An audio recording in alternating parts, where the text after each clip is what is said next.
Bismillahirrahmanirrahim. Assalomu alaykum aziz kitobxon qadrdonlar, do'stlar, otalar, onalar, bolajonlar. Biz shu do'konlardan bitta kutubxona uchun kamida 50-60 millionlik so'mlik kitoblardan xarid qilamiz va u kitoblardan o'zimizni olib ketamiz.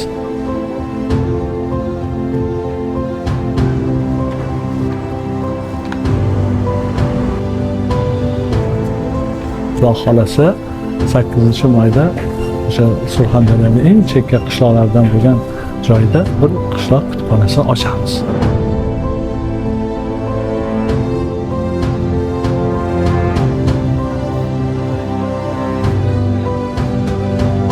Bu yerda joylar tayyorlangan. Bu joylarni tayyorlashda o'sha qishloq faollari, qishloqni o'sha raislari, boshqaradigan kishilar hammasi, odam o'quvchilar, maktab o'quvchilari, ziyolilar, o'qituvchilar katta tayyorgarlik bilan bizni kutishyapti. Xudo xolasa ana shu yerda chiroyli bir kutubxona ochib kelamiz.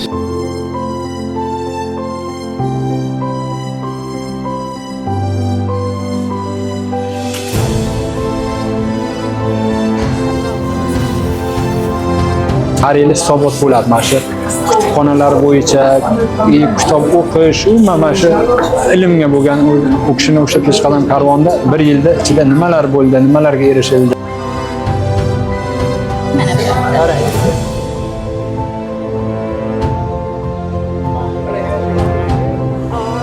Yangi Ariq mahallasining tarixida shunday bir zarhal varaqlar bitilmoqda.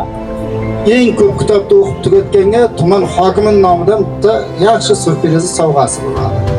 Xizmat ko'rsatgan jurnalist Erkin Malikdir. Mana endi million so'mlik kitob oldi.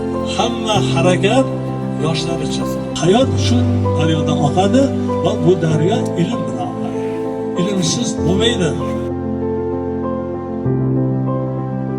Sizlarga yana bir marta tabriklayman. Rahmat, sog' bo'linglar. Marhamat.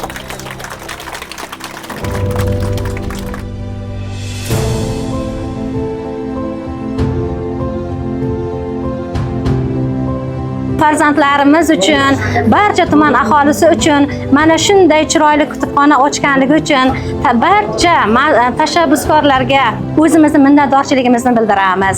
Bu o'sha yoshlarimizni o'zlarini qalblaridan chiqargan nimada hadyalari, qalbdan chiqargan sovg'alari.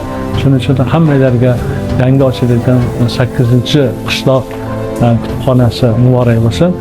Surxondaryoning Oltinsoy tumanida uchrashguncha hozircha salomat bo'linglar.